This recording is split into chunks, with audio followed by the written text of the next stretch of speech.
Bien, voy a dar una conferencia. Pocas veces doy conferencias de economía,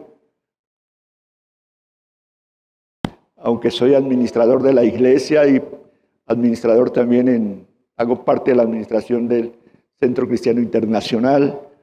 He sido gerente de estaciones de radio y bueno, pero no es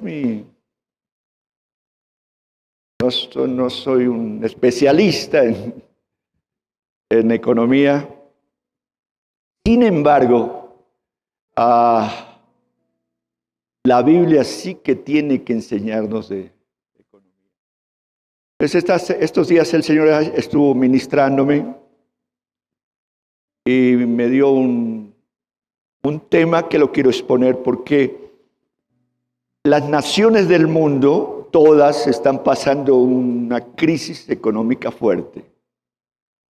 Y Colombia ha sido golpeada duramente en esto. ¿Cómo vivir la economía de Dios en tiempos? ¿Cómo movernos? Usted como creyente, ¿cómo se va a mover dentro de esa economía para los días que vienen o lo que está llegando?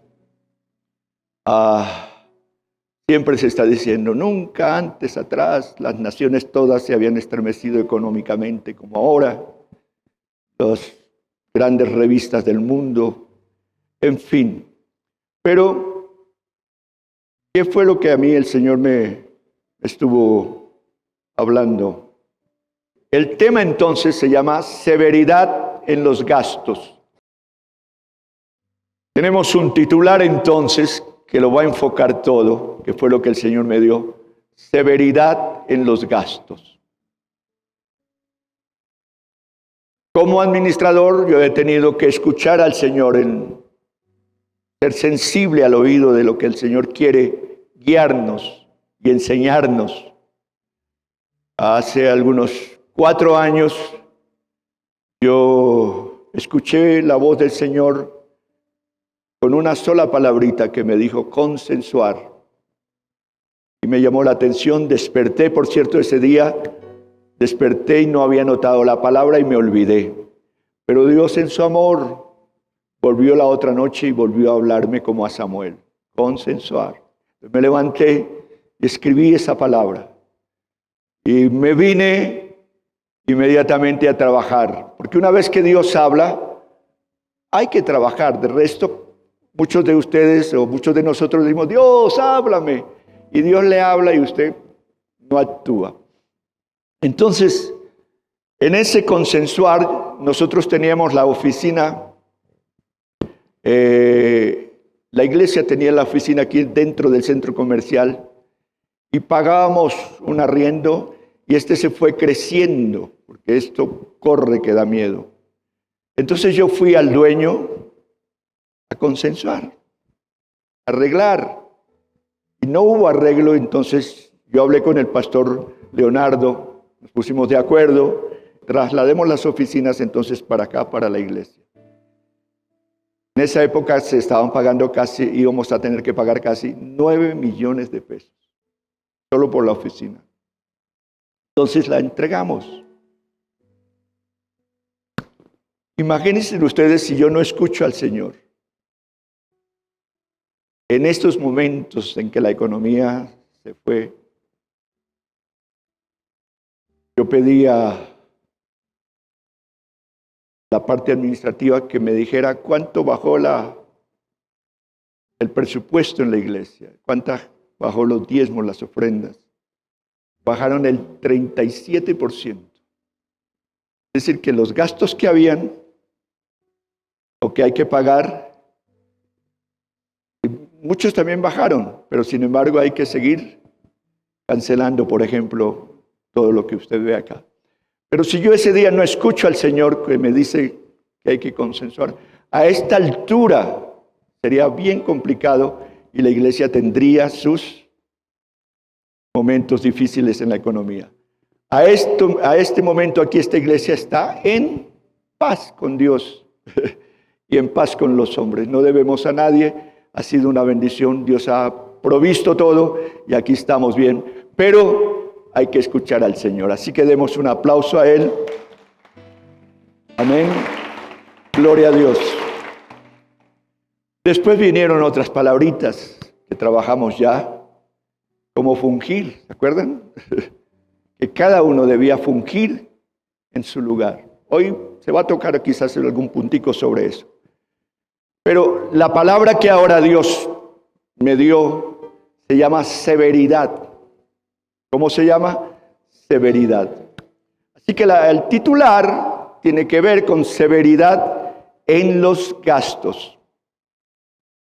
Y yo tomé una parábola porque todas las parábolas, la mayoría, están hablando precisamente de Jesús, que es el que expresa con tanta sabiduría en los modos de hablar del Señor. Hay tanta expresión de sabiduría. Y siempre está hablándonos de dinero, la mayoría de sus parábolas. Y en Mateo 25, 24, Jesús dice, hablando de los talentos, en el versículo 24 dice, por último, cuando tuvieron que dar cuentas todos de sus talentos, dice, se presentó el siervo. Y aquí es enfático en subrayar también esa palabra siervo, que tenía una sola bolsa de plata, una sola bolsa. Y dijo, amo.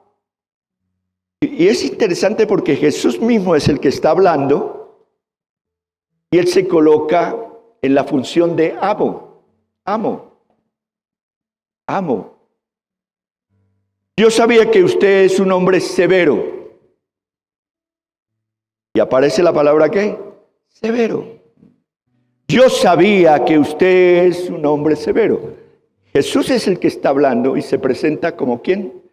Como un hombre severo. Él no solamente se presenta como un Dios misericordioso, sino que su severidad se deja manifestar en este caso. Así que dice, amo, yo sabía que usted era un hombre severo, que cosecha, ¿dónde? Donde no sembró y recoge las cosechas que ¿qué? Que no cultivó. Esa es la severidad.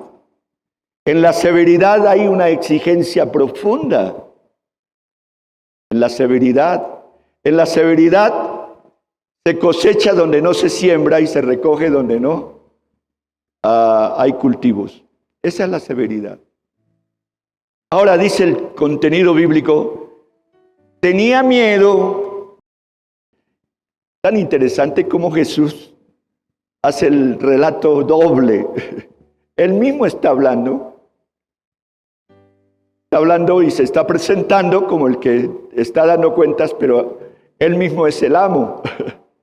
Tenía miedo de perder su dinero.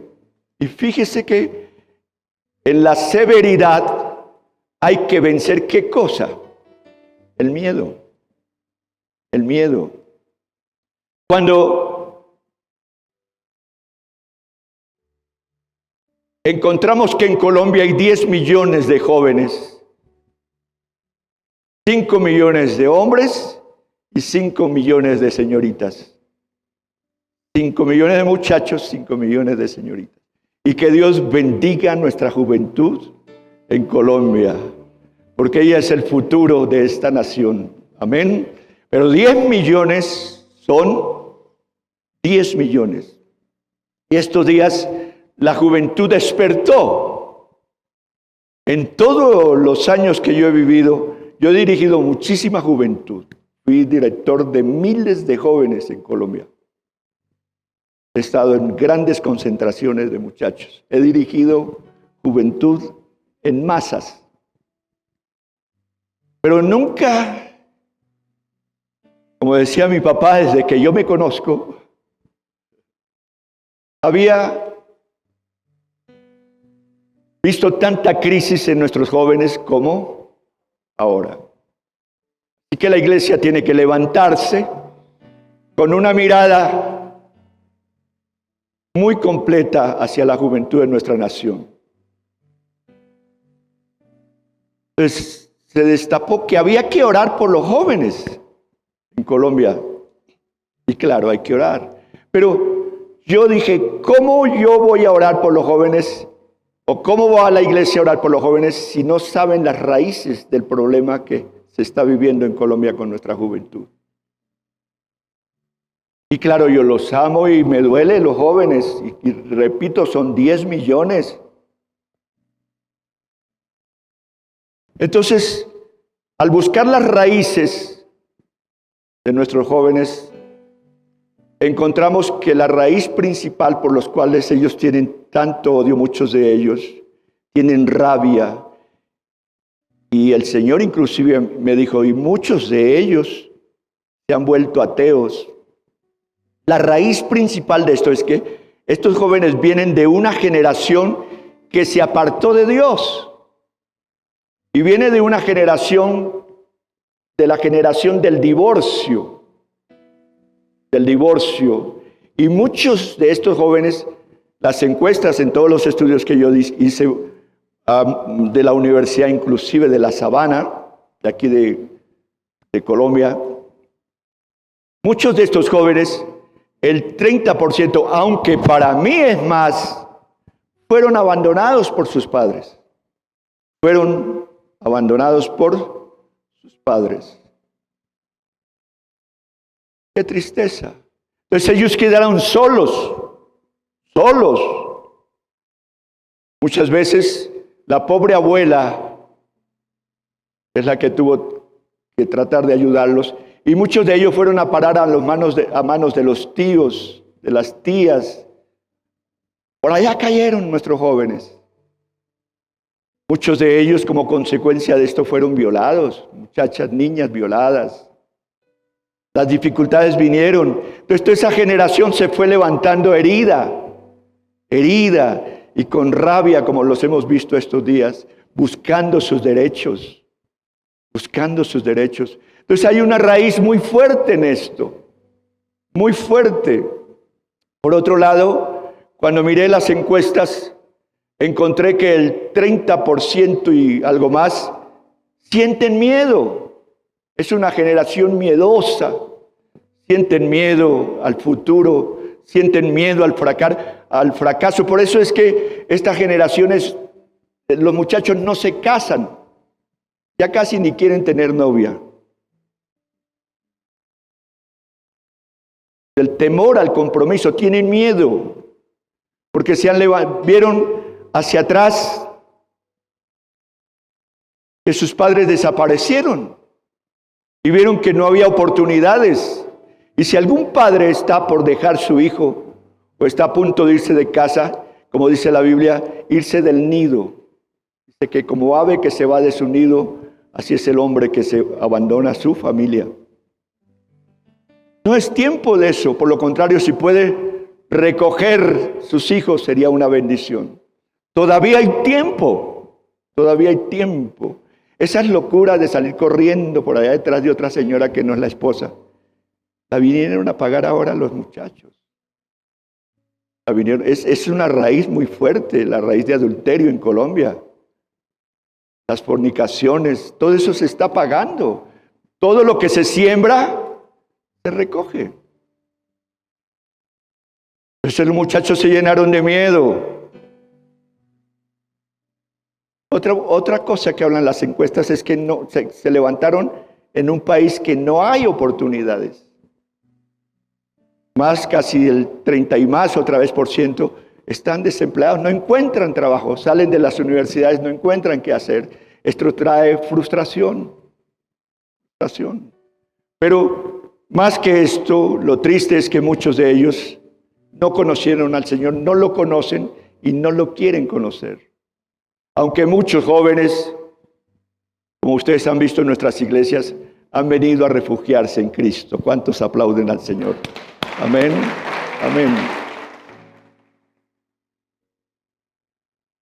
Entonces este hombre, dice, tenía miedo de perder su dinero, así que lo escondí. Lo escondí en tierra y mire, aquí está su dinero de vuelta.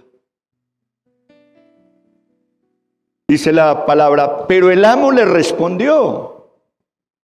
Y me llama a mí la atención eso, ¿no? Siervo perverso. ¿Quién es el amo? Dios.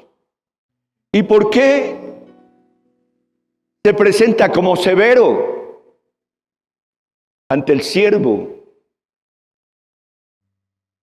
Claro, y porque ve que es perverso, me llama la atención eso. Que no solamente entierra el talento, entierra su dinero, no maneja bien el dinero, sino que se vuelve perverso, se vuelve perverso. Pero más que eso, que perverso, dice, se vuelve ¿qué? Perezoso, perezoso.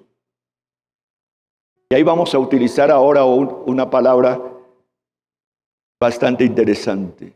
Pero aquí se vuelve ¿qué? Perezoso, perezoso. Si sabías que cosechaba lo que no sembré y recogía lo que no cultivé, ¿por qué no depositaste mi dinero? Y ahí es la economía divina, bíblica. Si llega dinero a sus manos, usted tiene que administrar el dinero. Administrarlo. Así sea poquito, porque el que es fiel en lo poco va a tener abundancia. Así que no depositaste, no buscaste un banco. Es que fuiste un negligente de tiempo completo. La palabra utilizada aquí, un zángano. Un zángano. No depositaste mi dinero en el banco, a lo menos hubiera podido obtener algún interés por él. Si llega dinero a sus manos, no es para qué, para enterrarlo ni para consumirlo en cosas que no son, que vamos a trabajar más adelante, sino para qué, para que le saque provecho, le saque interés. Saque interés. El domingo pasado le dije a Israel, ¿quieres que demos una vuelta, hijo, con tu mami? Le dije, si quiere vamos a algún pueblo. Él me dijo, vamos a Biotá, que no conozco. Biotá, pueblo aquí cercano. Y nos fuimos. Miramos la Federación de Cafeteros, grande, amplio eso. Llega, porque esas son tierras ricas, ricas. Dije yo, este pueblo era para ser un pueblo, es turístico, para ser un pueblo rico. Y uno mira los pueblos de Cundinamarca y de Antioquia o de Sea en Colombia, es para que sean pueblos ricos. Ricos. Pero aquí, nomás por el Tequendama, con Bernarda fuimos a visitar varios pueblos. San Antonio del Tequendama. Pueblos escondidos a veces. Pero hablando de Biotá, es un pueblo que uno lo mira y es para ser un pueblo de esos riquísimo, próspero. Pero cuando fuimos a mirar, casi desde la punta del pueblo hasta el otro lado, todo estaba lleno de ¿qué? De gente tomando. ¿Ya entienden por qué tiene miseria ese pueblo en lugar de ser rico? Porque su dinero ¿qué? Fue mal. En Colombia, escúcheme, no existe pobreza en el sentido de que por sí, aunque el Señor habló de que los pobres siempre estarán con nosotros. Y existen ciertas miserias en nuestra nación. ¿Es por qué? El pecado. Porque la paga de pecado es muerte. Y Dios bendiga a San Antonio, porque hay alguien que me está escuchando allá de pronto dice, este pastor. Sí, este pastor tiene que hablar, porque encontramos panaderías finísimas. Pero cosa más rara que no habíamos visto en panaderías, vendiendo cerveza. Eso sí es extraordinario, ¿no? Una panadería vendiendo cerveza. Luego, cerca donde nosotros estamos transmitiendo, donde usted escucha cita con el texto, las prédicas, todo, por ejemplo a las 9, entonces, donde estamos trayendo esas transmisiones, hay otro pueblo que se llama La Victoria. También pueblos que tienen todo. Pero usted llega y está por los campesinos, todo lo que ven se lo beben. Fuimos hacia el Cauca, donde usted ve tanta crisis en estos momentos. Ve los indígenas peleando. Y visitamos esos pueblos porque nosotros tenemos iglesia entre los indígenas, los guambianos.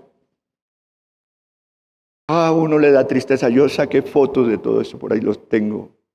Los indígenas tirados en el suelo porque sus cosechas se la bebieron. Sus esposas y sus niños sentados al lado de ellos a ver a qué hora se despiertan para llevarlos para la casa. Otros lo vi, los cargaban en carretillas.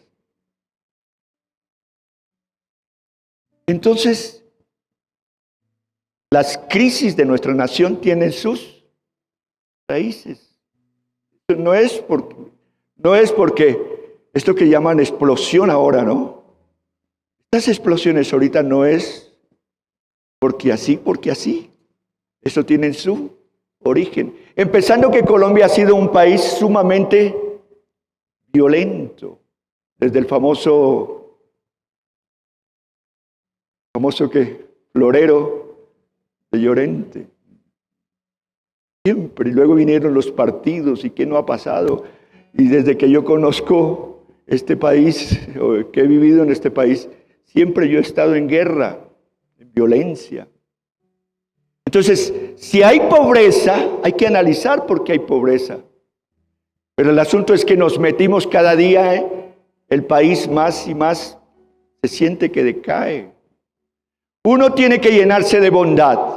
Yo voy a cualquier mercado y qué bondad tan infinita la de Dios. Estos días fui a un mercado y eso que estaba pasando tantas cosas. Y le dije a la gente, ¿miraste la bondad de Dios? En el mercado, mira tanta bondad de Dios por todo lado. Tanta fruta maravillosa. Este país es uno de los países que más frutas produce. Un país lleno de toda clase de ave. Es un país precioso. Usted mira Colombia y es como Cocorico, no tiene presa mala. Y los de Cocorico me pagan Pero qué interesante. Nosotros nos paramos allá en la finca y miramos al frente, lleno de nevados lindísimos, esplendorosos. Donde usted mira a Colombia rodeada de mares, de riquezas del mar. Pero es que el colombiano, bueno, digo colombiano en términos generales, el colombiano no ha sido bueno para administrar, algunos de los colombianos. Es decir, si nosotros miramos todo esto, le ha faltado severidad en los gastos. Ahora sí entendieron todo lo que tuve que hacer para llegar. Severidad en los gastos. Y aquí hay que hablar en términos generales, porque muchos de los conflictos que nosotros vemos en Colombia entre parejas es ¿por qué?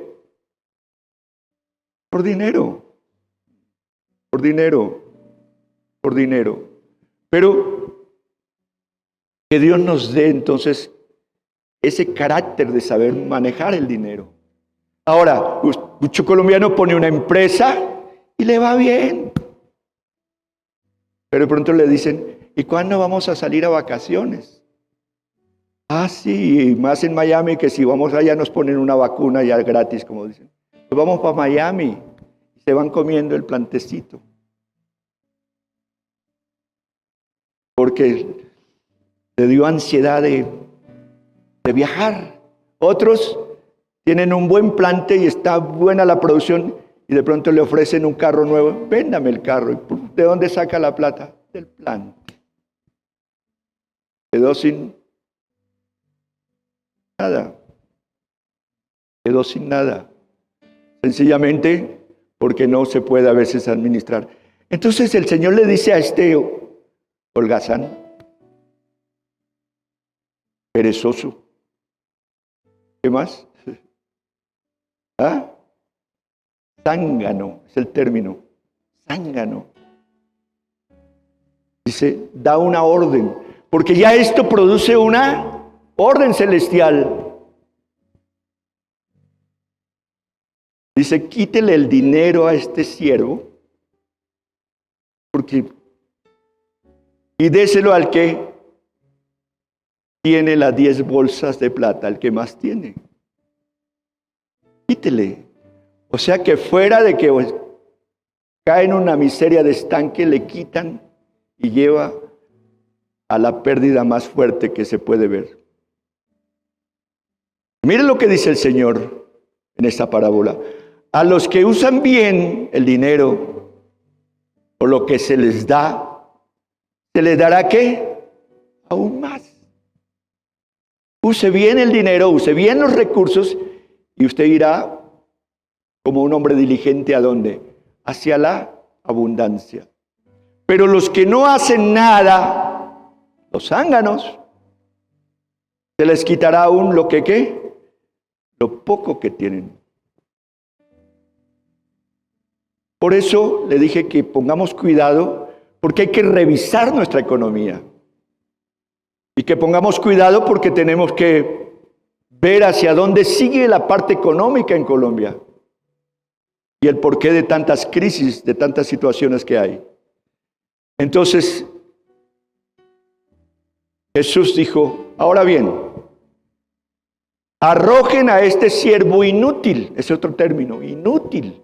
Zángano, perezosos, inútil, improductivo, no produce. Y dice, arrójelo ¿a dónde? A la oscuridad.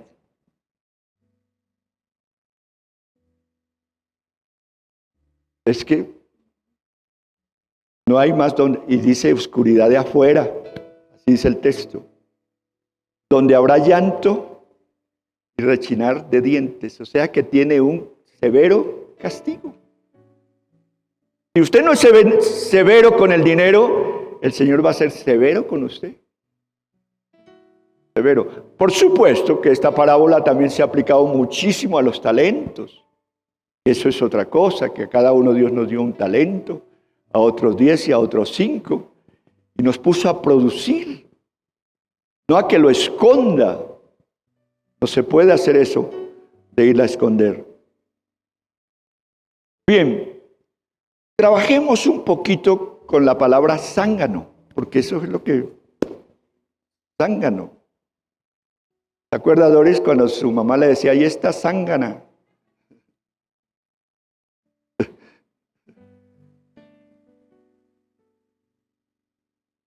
Y mi papá me decía, ahí está zángano. Zángano. Mira a ver qué hace zángano. Y era rígido.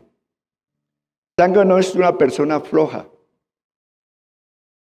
desmañada, torpe. Persona holgazana que se sustenta de lo ajeno. Ahora, en esto tenemos también que trabajar un poquito con los zánganos espirituales, porque los hay. Aquellos que ore por mí, pastor. ¿Y usted cuándo va a orar, mijo? Ore también, porque vive de las oraciones de otros. Lo único que no puede vivir de culto de otros. Si usted no viene a culto, otro no va a venir por usted. Pero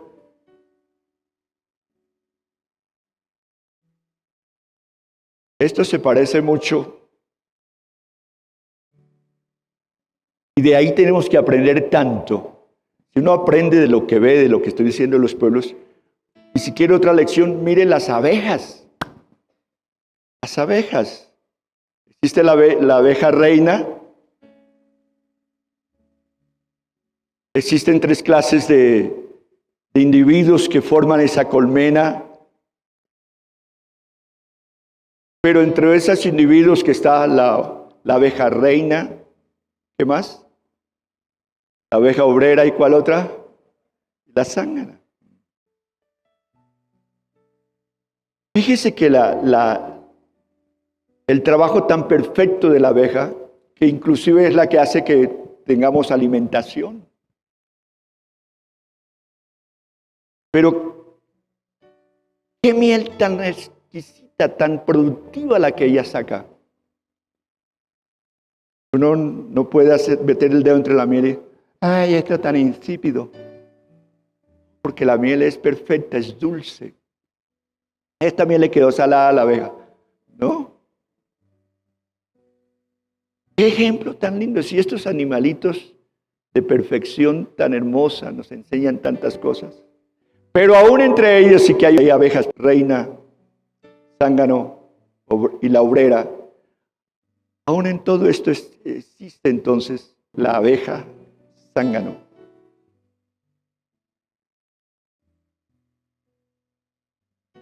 Se habla de pereza espiritual, pero también se habla del que es diligente en lo espiritual.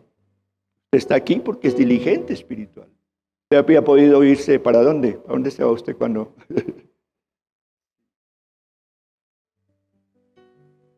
Ya debería estar quizás buscando una boleta a ver si lo dejan entrar al partido de...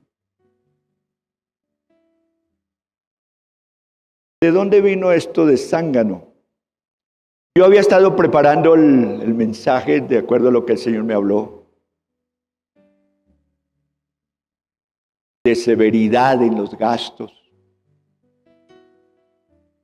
Entonces, Israel me ayuda mucho en todo esto. Pero ya estaba todo en orden. Y dice Israel que tiene un sueño. Y en el sueño ve que de pronto una mujer le entrega un chaleco, los que usan los diáconos. Chaleco de los que usan los diáconos. Y él se quedó ahí mirándolo. Pero esto no, en otras palabras, esto no es lo mío. Diaconado no es lo mío, lo mío es los medios, es las redes, es televisión. Tan raro. Se queda mirando y observa que el chaleco tiene cremalleras. Y abre las cremalleras y ve que allí hay unos sobres retenidos. Y son sobres de diezmos. Están ahí escondidos.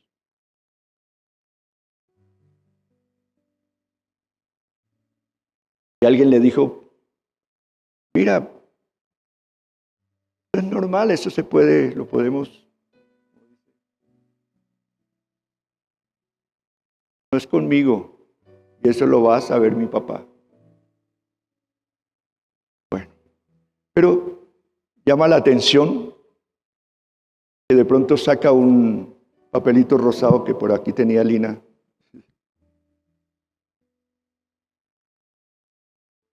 Y el papelito rosado decía, ¿qué?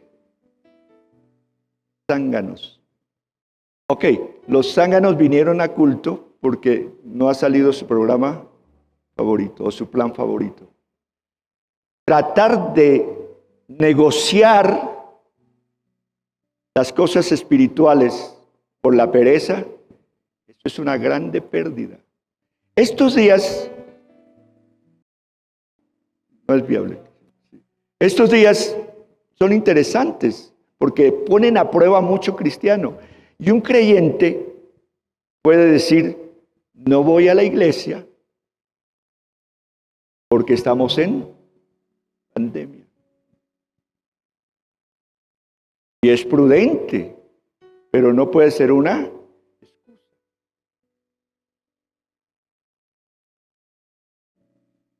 No se puede excusar. Todo lo que nos lleva a excusas, hay que tener mucho cuidado con esto. Hubo un hombre en la Biblia que había podido poner todas las excusas que quisiera. Se llama Daniel. Y en Daniel 6:4 dice, entonces los funcionarios y los sátrapas buscaron un motivo para acusar a Daniel con respecto a los asuntos del reino, pero no pudieron encontrar ningún motivo de su acusación, ni evidencia alguna de corrupción, por cuanto él era fiel. ¿Era qué? Fiel, y ¿ninguna qué? Negligencia ni corrupción podía hallarse en él. No lo pudieron acusar porque no era ningún zángano. No tenía una puerta a las acusaciones porque era un hombre diligente y andaba, y ningún vicio dentro de las reglas que usted tiene que tener para mantenerse y vencer con toda seguridad todas las tentaciones que vienen, es apartarse de todo vicio y de toda corrupción.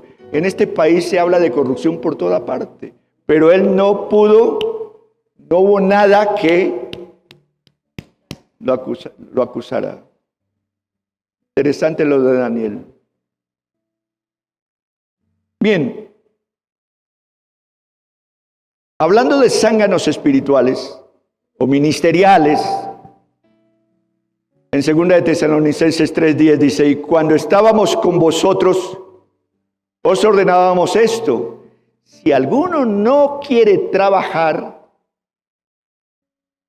dígalo duro, hermano, que no coma. Ahora, aquí hay severidad. Claro, hay severidad. Si no quiere trabajar, no coma. Hay que trabajar. Ahora se levantaron los muchachos con otras cosas raras, ¿no? ¿Cómo se llaman? Los que ni estudian ni trabajan. Ninis. Nini es una amiga mía. Muy amiga. Es pastora. Ninis. Muchachos, si no trabaja, tampoco coma. Y aquí hay severidad. Debo trabajar para ganar, trabajar. Así que cuando estábamos con vosotros, dijo Pablo, esta es una enseñanza apostólica. Os ordenábamos esto, si alguno no quiere trabajar, tampoco coma. En Samuel dice, el pecado de los jóvenes era muy grande delante del Señor, porque los hombres menospreciaban las ofrendas del Señor. Y hay ministerialmente quienes quieren vivir económicamente de otros y no hacen absolutamente nada.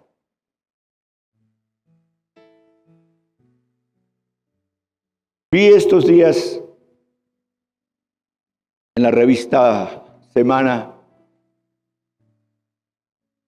que una periodista sacó un buen artículo llamado La Biblia Manual de Finanzas, que es lo que nosotros necesitamos mirar, necesitamos ver lo que la Biblia dice, inclusive que nos puede enseñar para estos tiempos en cuanto a la economía divina, para vivir estos tiempos de crisis.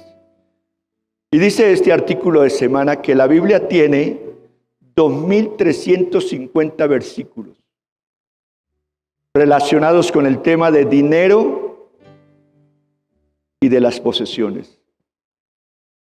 2.350. Mucho más sorprendería saber que Jesús habló de dinero más veces que habló del cielo o del infierno. La Biblia habla mucho de dinero, pero enseñándonos no a que seamos codiciosos, sino enseñándonos las reglas mejores para vivir honestamente delante de la presencia de Dios. ¿Hay alguien que quiera aplaudir?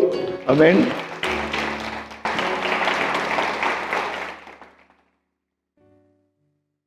De hecho, que habla entonces más de dinero que cualquier otro libro que se pueda decir. Ahora, 16 de las 38 parábolas hablan de ¿qué? De la economía. Es mucho. Si hubieran nuestros padres nos hubieran enseñado esto, ¿no? Anteriormente hubiéramos tenido conferencias de esto para tener una economía sana. La Biblia contiene, dice el artículo de semana, 500 versículos sobre la oración. Menos de 500 versículos acerca de la fe, pero más de 2.300 relacionados con el tema del dinero y las posesiones. Se habla más de dinero que de la fe.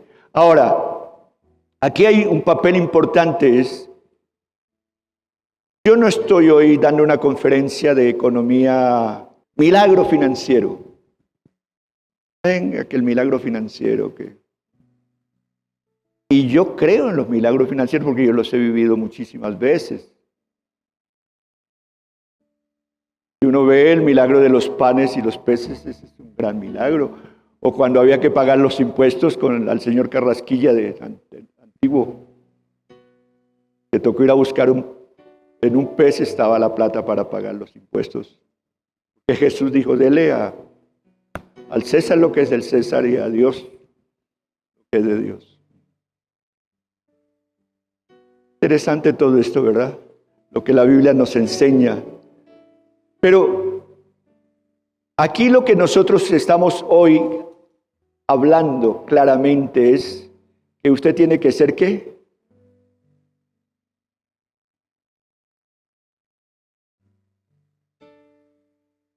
Pero el manejo de las finanzas debe ser ¿cómo? Severo. Usted tiene que ser severo con su dinero. Ahora, severo aquí no implica tacaño. No es que ahora llegue a la casa y cambie todas las reglas. Pastor me dijo que debía ser severo. Mañana no hay para el mercado. Eso ya es un tacaño de tiempo completo. No se puede, no estoy hablando de eso.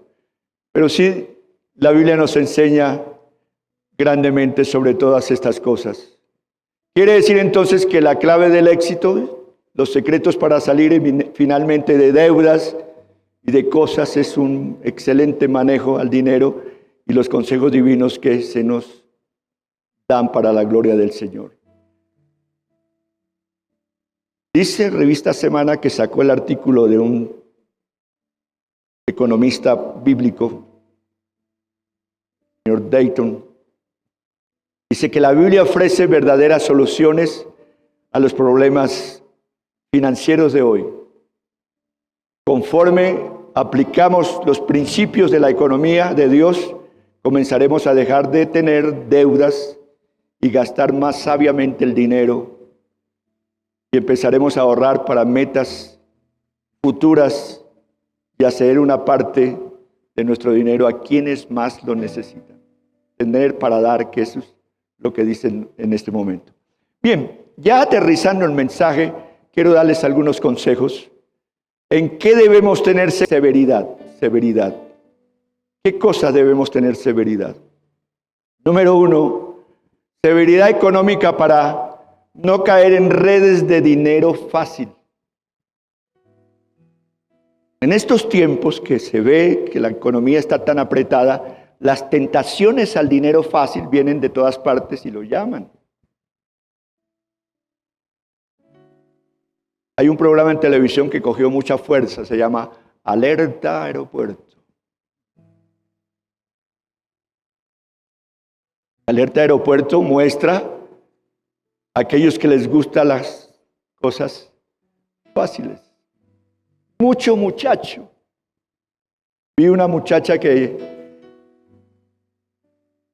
hizo pasar 30 kilos de cocaína del aeropuerto y la atraparon. Iba con sus 2 niños. ¿Cuánto le dan por pasar eso? Que 30.000 euros. 30.000 euros, cambiarlo por 15 años de cárcel.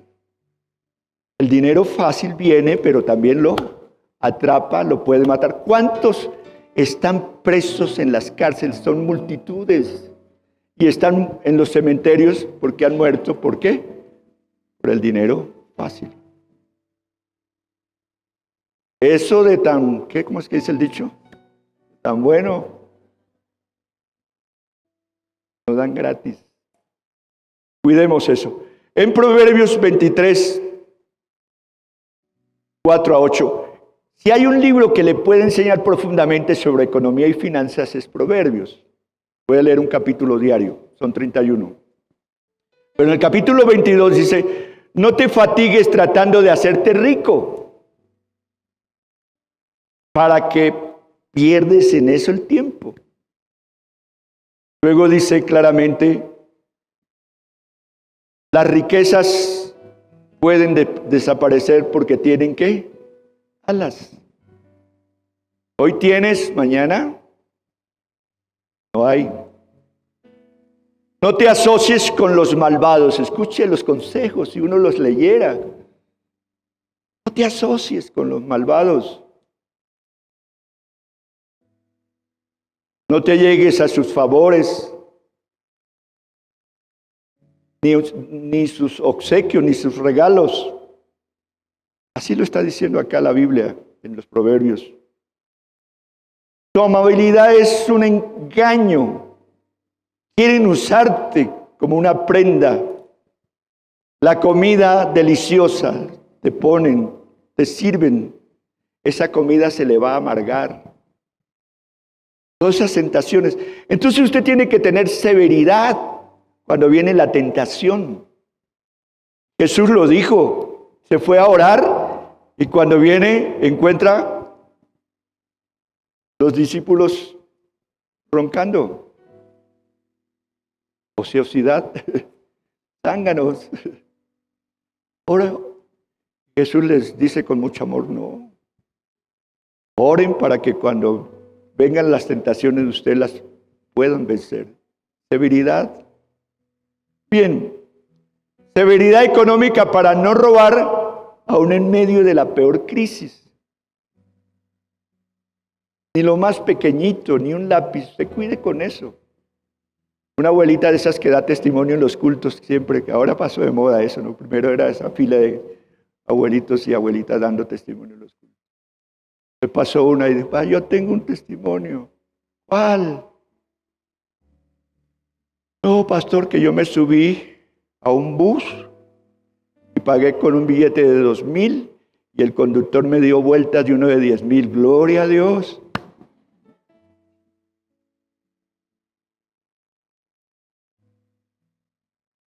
Robó al señor conductor la viejita. Y antes... Testimonio. No le robes al pobre ni al enfermo, dice Proverbios 22, 22, 23. Pues defensor suyo es el Señor. Si los perjudicas a los pobres, el Señor te va a mostrar severidad. Severidad económica para no ser fiador. Ay, mire, por favor. Ay, hasta se le arrodillan a uno. Pero si uno leyera la Biblia, dice en Proverbios otra vez, 22, 26, 27, a menos que tengas a mano dinero que le sobra. No endoses un documento de crédito. ¿Por qué arriesgar todos tus bienes hasta tu cama, dice la Biblia, la puedes perder? Por no tener sabiduría en lo económico. Ejemplos hemos visto por todas partes. Por todas partes. Severidad económica para no tener afán con el mañana. Mire, vive cada día. Vívelo con alegría. Cada día trae su propio afán. Disfrute el día. Disfrútelo. La mañana cuando se levante, deje tanto afán. Disfrute su chocolate. Disfrute el día. Algunos hasta ni disfrutan, se queman. ¡Dale! Disfrute el chocolate. Y si tiene quesito, mejor. Mastique ese queso con estilo. Está comiendo y está pensando en mañana. ¿Por qué? Vívelo hoy. Vívelo. Disfrútelo. Alégrese del hoy. Si vino a culto, alégrese en el culto. Viva el culto. Ya está en el culto, está que mira el reloj. Ahora viene el almuerzo y después ¿qué va a hacer? Pero disfrute las cosas. Yo tengo un pastor chévere en eso, el pastor Satirio. Le sirve de eso. Es pescado él hasta la última, lo expulga. Rico. Pero si mi pastor estuviera de afán, aquí dice Mateo 6:34, no te afanes por mañana. El mañana está en manos de Dios. Confía pues en el Señor. Amén. Confía en el Señor. Confía.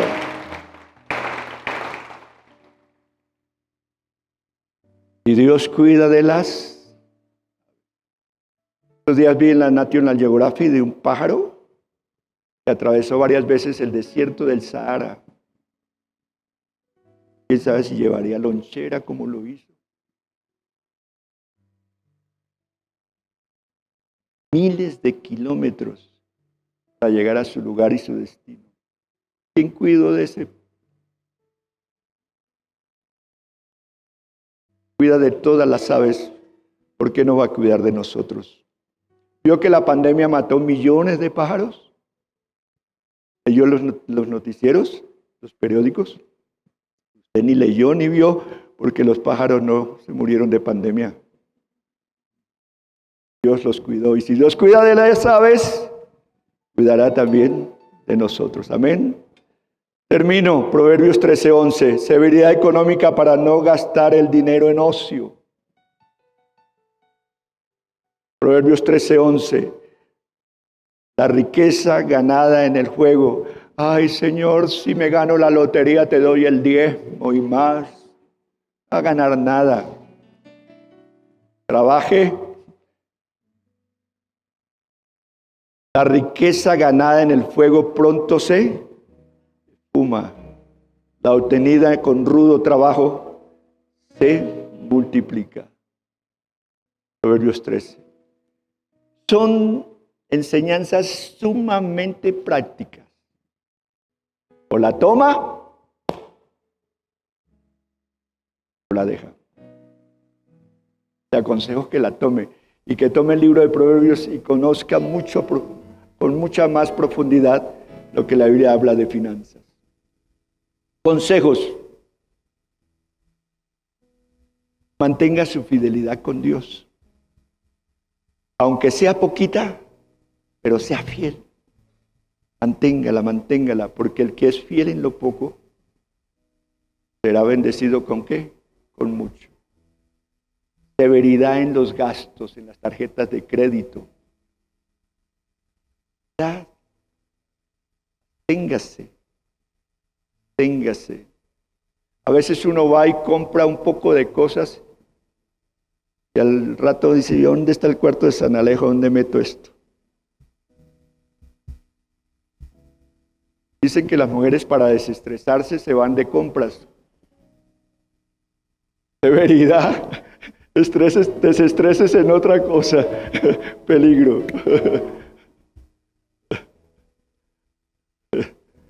Busque otra cosa que no sea. ¿Cómo entender a Dios con esto de que hay que tener severidad en los gastos? ¿Ahorrar? ¿Cómo qué más? ¿Cómo prepararnos porque va a haber un sacudón económico más fuerte? ¿Cómo tener en cuenta lo que Dios nos está diciendo?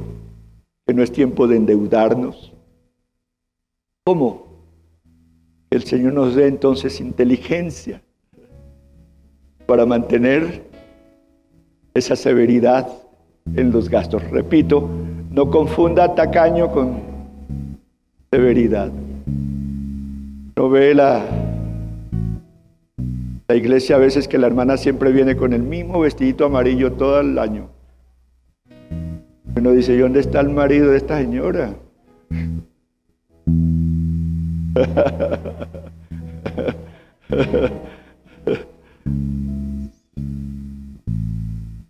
Ahí sí lo autorizo que le compre un vestido a la señora.